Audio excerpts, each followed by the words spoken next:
네, 박세현입니다. 자, 이 건물주 이야기들 뭐 싱글 파이어족 해가지고 뭐 이렇게 있어요. 7단계 목가, 반복하면 7단계 목가, 건물주 뭐 프로젝션 뭐 쭉 얘기 나오는 얘기들이 많아요. 그래서 건물주 수백 명 컨설팅 해보니 경제적으로 자유로운 뭐 7단계 프로세스 1편, 2편 뭐 계속 만드나 보죠. 내용이 몰라서 일단은 얘를 보면서 한번 좀 얘기를 해볼게요. 이 사람은 뭐 컨설팅을 계속 했나봐요. 그런데 대기업을 다녔던 사람이고요. 강남에서 계속 학교도 나왔던 분이에요. 직접적으로 우리 한번 얘기를 들어보면서 보죠. 얼마 전에 파이어족 해가지고 계속 나왔던 사람들들 많으니까. 자, 실제로 들어보면서 할게요. 그래도 한 20억 정도 되지 않을까? 현금 흐름은 한 월 잠깐만요. 요걸 조금 더 키워야 되겠네요. 볼륨을 너무 작게 하다 보니까 그렇게 보여서 400에서 500 정도 사이. 회사에서는 가장 무시받는 사람일지도 몰라. 그냥 바깥에 그야말로 계급장 떼고 그 건물주들 중에 스카이 출신이 거의 없어. 무조건 목표랑 지금 일단 대상은 조금 어린 사람이랑 대화를 하는 것 같아요. 그러다 보니 본인 나이도 그렇게 뭐 많아 보이진 않는데 그냥 이야기를 쭉 한번 들어보면서 갈게요. 마음가짐이야. 이거 없으면 절대 안 돼. 이제 40살이네요. 딱 40살이면 82년생 되겠죠. 제가 72년생이다 보니까. 자, 그런데 컨설팅을 계속 하나 봐요. 자, 어떻게 얘기를 하는지 한번 들어보자고요.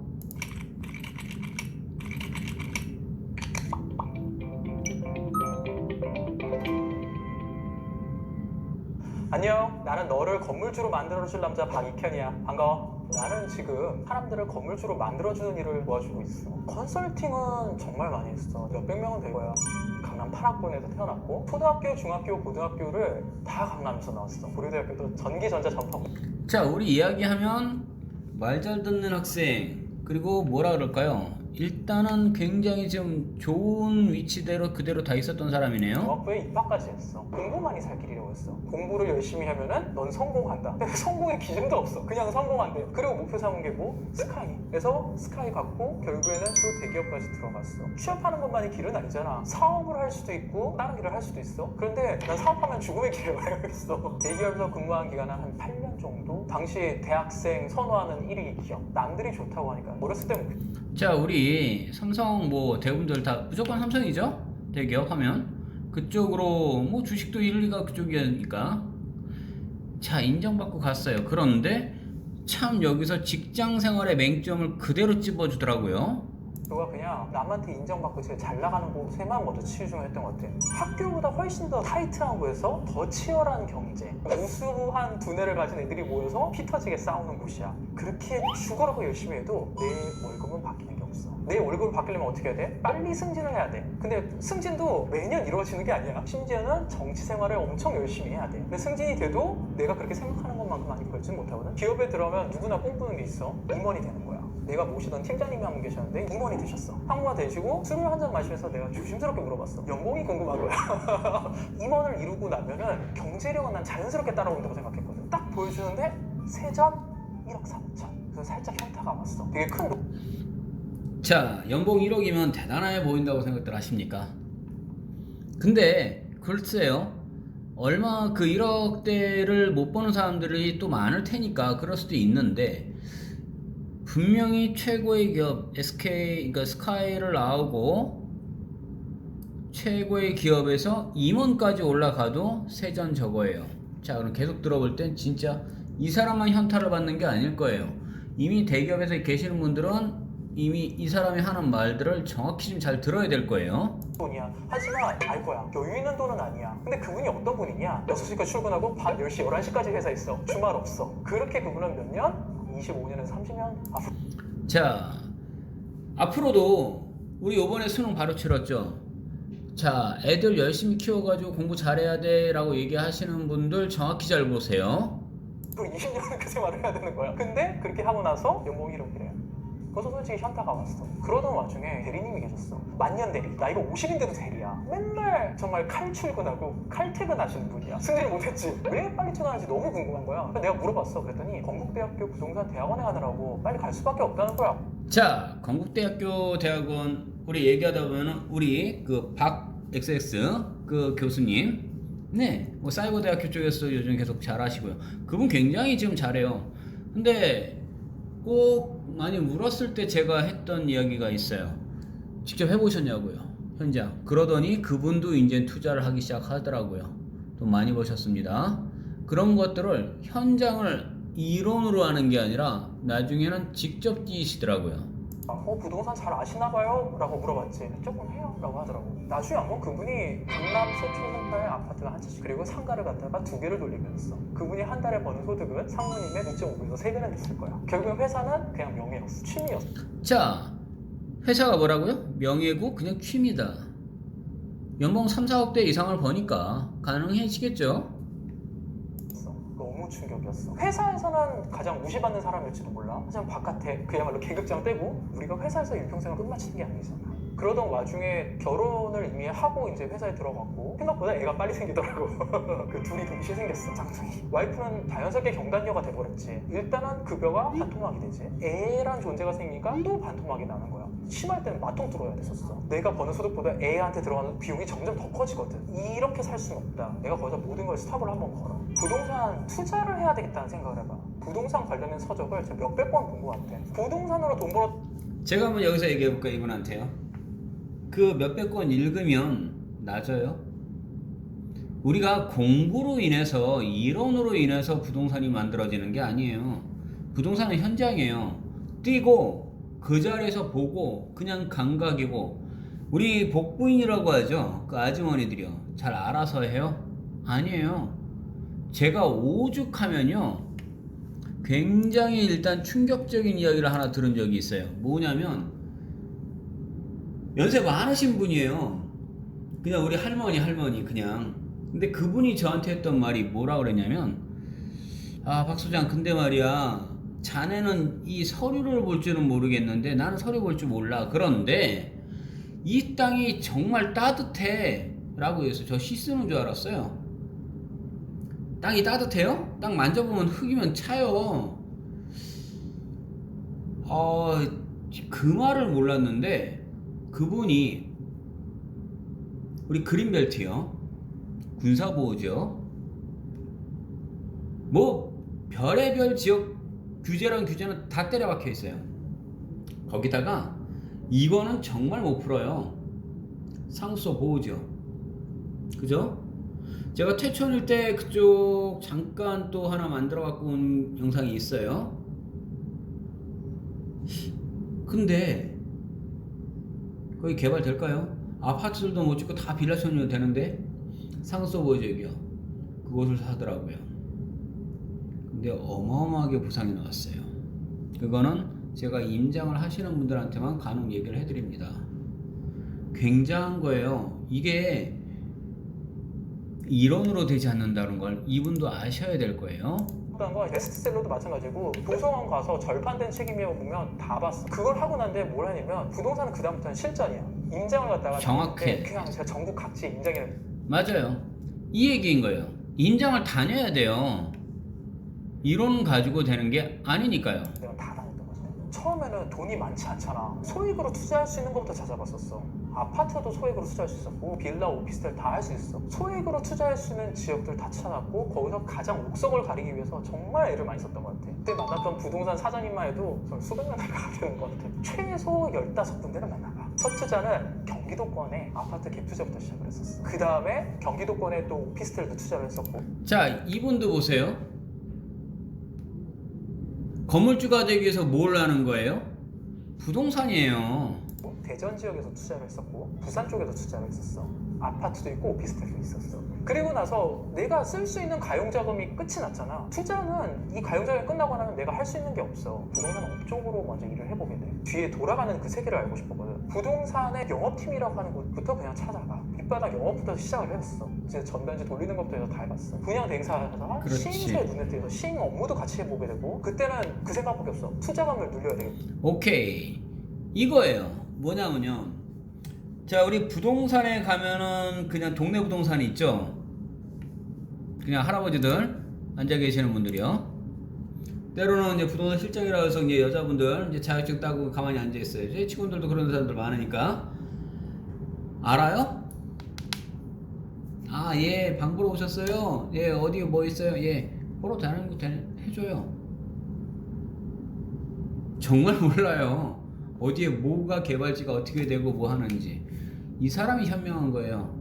저거 다니면서 뭐 분양 대행하자면은 뭐 건바이 건당 얼마씩을 받긴 있어요. 근데 그게 정말 조적지열이에요. 내가 정말 딱 해가지고 뭔가 팡 터져나갔을 때하고의 효과하고요, 상상을 초월합니다. 계속 정말 한번 볼까요? 열심히 했어. 미친 듯이 발품 팔고 돌고 팀장도 되고 본부장도 되고 총괄 본부장까지. 네, 이렇게 하는 그러다가 거예요. 나중에는 진짜 VIP만, 돈 많은 부자들만 한 컨설팅 업무까지 넘어가게 돼.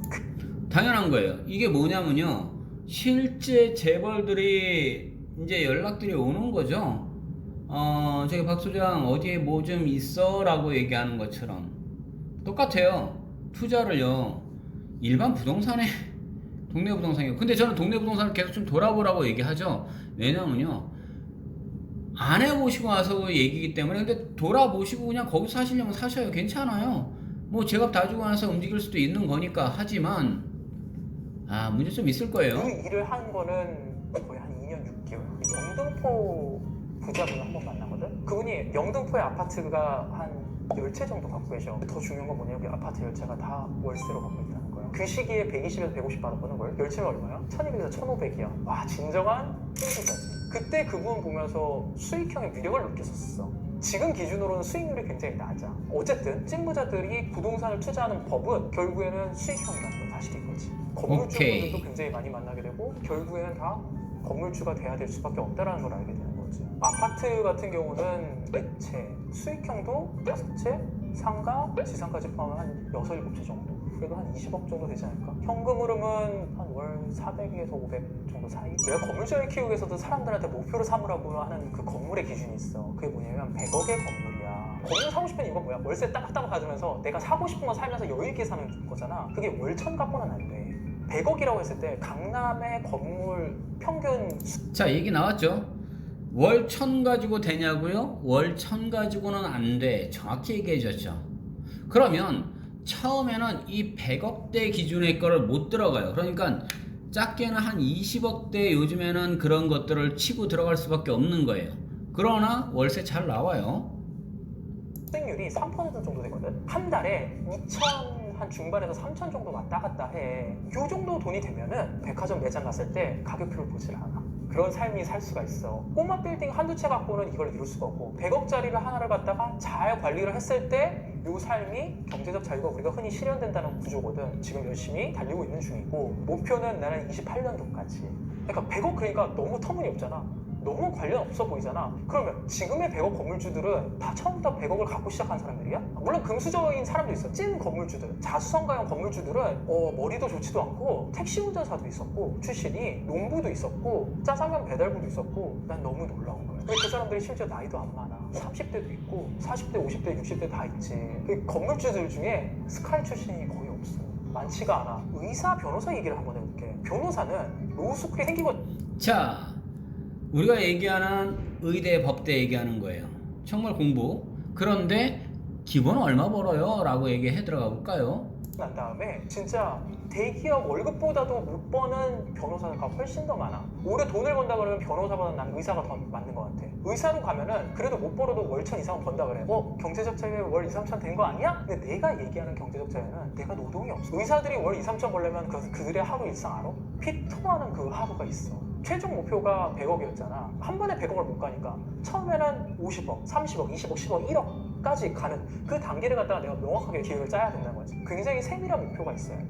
무조건 목표랑 마음가짐이야. 이거 없으면 절대 안 돼. 특별한 기술 없어. 내가 이게 너무 확고하잖아? 그러면 이루어져. 얘기 하나 해줄게. 지방에 있다 서울 상경에서 짜장면 배달하던 사람이 한 명 있었어. 근데 그 사람이 그냥 건물을 사고 싶었대. 강남에 있는 건물을 가서 그냥 맨날 보는 거야. 솔직히 짜장면 배달 보고 어떻게 건물을 사? 말도 안 되잖아. 그리고 또 15년 뒤에 그 건물이 그 사람께 돼.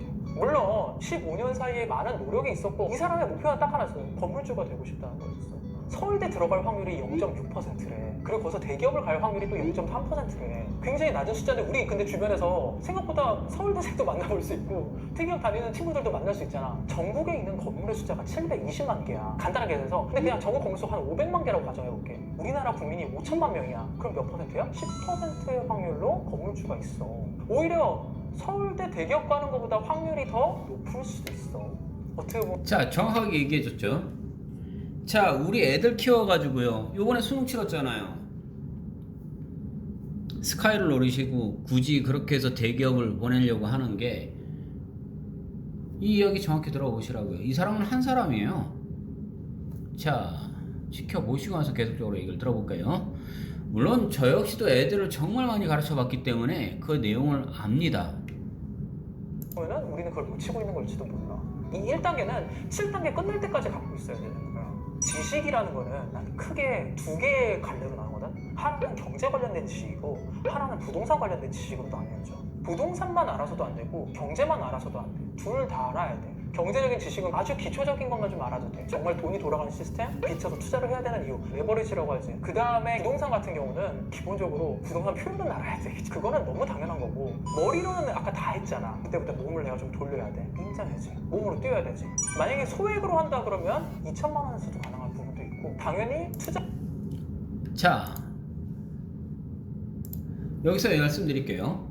아까도 얘기했지만 젊은 애들한테 요즘에 처음에 이제 시드머니라고 그러죠. 아주 작은 금액의 돈들을 모여서 뭐 1,200만 원을 줍니다라고 하는 오늘의 기사건을 보면서 같이 링크도 다 걸어드리니까 보시면 됩니다.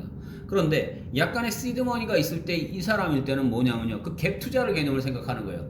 뭐 전세를 띄고 나서 사는 거 아니면은 뭐 약간의 대출을 더 그러니까 PF를 다 발생을 시켜서 사는 거 여러 가지 방법들은 많아요. 그런데 땅 같은 경우는 그렇게 가지고 살 수 있는 개념들은 작아요. 하지만 그것들도 할 수 있는 방법들이 있더라는 거였어요. 그러나 그렇게까지 발품을 파는 것보다 대신 환급률이라고 그러죠. 그거는 굉장히 늦을 수는 있어요. 하지만 못 판다고요? 아니요. 왜 못 팔아요? 그런데도 아직까지도 공동지분, 공유지분, 총유지분, 합유지분 이런 것들을 내용을 모르시는 분들도 정말 많아요. 그냥 그저 주워 들어가지고. 그러나 다시 현금화해서 내가 나중에 캐파를 가지고 그 돈을 내가 갖고 있던 시드머니가 터지는 폭을 보게 되면 이 사람처럼 천천히 가지는 않아요. 땅이라는 거는 진짜 폭발력이 있다는 것들은 이 사람들도 무시하지 못할 겁니다. 자, 이 이야기를 계속 들어보죠. 투자금이 조금 더 크면 클수록 소득은 당연히 많아지겠지. 먼저 그 돈을 모아서 투자를 해보라고 하는 이유는 이걸로 처음부터 큰 돈을 벌 수는 없어. 하지만 이 돈이 연습이 되는 거야. 하나의 훈련이 되는 거야. 단돈 몇십만 원이라도 벌 거 아니야? 이거예요. 그런데 단돈 몇십만 원이 아니에요. 버는 그 캐파의 라인이 다르다는 거예요. 그게 매월 내 원래 잡이 있었을 거 아니야. 이 잡이랑 내가 투자한 게 결부되면은 조금 더 빨리 그 다음 걸 투자를 할 수 있겠지. 처음 투자를 하면서 실패가 됐든 성공했든 그건 상관없어. 이 부동산이 돌아가는 시스템을 한 바퀴 하는 거야. 그리고 세입자도 만나게 되겠지. 협상이 이루어지겠지. 난 협상 한 번도 안 해봤는데 거기서 내 지식이 커지는 거야. 공인중개사도 만나겠지. 지식도 커지겠지. 한 번이라도 경험한 친구는 나중에 되게 빨라 이게. 소액 투자를 무조건 빨리 해봐라. 5단계는 내가 스노우볼이라는 표현을 썼거든. 가지수를 늘리라는 거야. 처음 탄채가 힘들어. 자, 한번 물어볼게요. 이 사람도 얘기하는 게 처음에 한 채 갖고 있으면 아파트든 오피스텔이든 빌라든 무엇이든 갖고 시작을 합니다. 그런데 혼자의 머리 갖고 하는 것보다 그 옆에 한 사람을 붙여서 하는 게 훨씬 빠르겠죠. 우리가 편하게 얘기해주면 이거는 뭐 얼굴 잘 비치지 않고 얘기해 드릴게요. 우리 중고 자동차 사러 갈 때도 보면 요즘에 사람 하나 같이 붙여가지고 같이 가죠. 선수 앞에서 선수가 갑자기 우리가 흔히 얘기하는 식으로 얘기하는 그 장안동 쪽에서 주로 많이 쓰죠. 눈탱이 못 칩니다. 왜? 자기들끼리 이미 뻔히 아니까요. 이런 겁니다. 두 채, 세 채, 네 채 점점 늘어가면 늘어갈수록 그 속도는 점점 빨라지게 돼. 꼭 부동산의 개념뿐만이 아니라 내가 버는 소득의 파이프라인도 난 같이 포함돼서 시켜 얘기하는 거야. 직업을 당장 그만두고 이걸 하라는 거 아니야. 내 직업으로 파생. 자, 오케이. 이게 파이프라인을 꼽는 겁니다. 자동적으로 계속적으로 했는데, 근데 내 일은 뭘로 하는 거였어요? 취미였다면서요. 대기업 다니는 거는 그냥 명예로 다니는다면서요. 에서 벌 수 있는 파이프라인이 뭔지는 좀 생각해 봤으면 좋겠어. 신흥 부자들, 30대 건물주가 된 사람들이 지금 가장 빨리 되는 부분은 내 자본 무조건 있어야 되고, 거기서 제2의 소득의 파이프라인의 구축을 굉장히 신경을 많이 써. 거의 5단계에서 끝나, 사람들의 인생이. 근데 우리는 땅을 잘 못 봐. 건물만 봐. 그래서 자, 그냥 여기서 얘기를 할게요. 우리는 땅을 잘 못 봐. 거의 건물만 봐. 마지막에 이 사람의 이야기가 굉장히 컸습니다. 왜냐면요, 할 수 있는 방법도 있고 뭐도 있는데, 땅은요 혼자서 하는 게 아니에요. 왜냐면 임장을 다녀도요, 이쪽 어느 쪽을 찍을 수 있겠어요. 그래서 꼭 가능한 한 이게 동반해보고, 그래도 본인이 정말 마음에 드는 곳을 찍으세요. 임장을 한 번 했다가 끝나는 건 아니거든요. 여기저기 또, 그래서 여러 번의 도움을 계속 받아보시는 게 가장 좋다는 거예요. 근데 우리가 임장을 하고 내가 그걸 샀어 라고 얘기해도 이 사람 말일 때 정확히 잘 들으셨어야 되는 게 뭐냐고요? 실패요? 실패가 어딨어요? 이런 거에서 부동산에서는요, 실패라는 개념이 없어요. 특히 땅에서는요, 사놓고 있던 이 땅 자체가 남아있는데 무슨 실패가 있어요? 이게 이제 묶여 있다고요? 팔면 되는 거예요. 그런데 늦게 팔린다고요? 늦게 팔면 돼요. 어차피 이 자체가 문제가 되지는 않아요. 하지만 막 이것저것 엮여 있는 경우가 있어요. 그래서 제가 마지막으로 이거 얘기 하나 해볼까요? 맨날 부동산 가지고 뭐 요번에 계속적으로 지금 뭐 대권에서 나오시는 분들, 아니 뭐 소득 어쩌고, 아니 해요. 세금 다 낸다니까요. 내겠다고요. 예, 하라고요. 이게 지금 굉장히 건방진 소리로 들려요. 그런데 강남의 부자들은 그렇지 않아요. 낼 거 다 내고 그럼 대신 올리면 돼. 그거만큼이요. 소득이요, 얼마든지 해요. 이거만큼을 계속적으로 할 수 있는 건요, 내가 시도를 한 사람하고 시도를 하지 않는 사람하고의 차이점은 분명히 나타나요. 얼마든지 소액 갖고도 가능합니다. 할 줄 모른다고요? 아니, 도움 받으라고요. 연락을 주시면 제가 일단 우리 실장들이 연락하라고 할 겁니다. 그러면 전화 받으셔서 임장 날짜 잡고 대충 돌아볼 수 있는 곳들, 마음에 드는 지역들 문의하시고 나서 실제로 한 번씩 돌아보면서 결정하시면 됩니다. 그랬더니 본인이 주변에 있는 다른 데들 막 돌아봅니다. 그럼 그거 선택하셔도 돼요. 얼마든지요. 그러나 큰 의미는요, 나중에 계속 관리 차원에서 동네 부동산에서 계속적으로 다 보셨다고요? 그럼 그거 사셔요 그냥. 근데 누군가는 똑같이 보고 어떻게 봤을 때 정확한 자료라든지 이런 것들 찍고 관리에 그런 것들 꼭 신경 쓸 수 있어야 됩니다. 자, 여기까지 하겠습니다.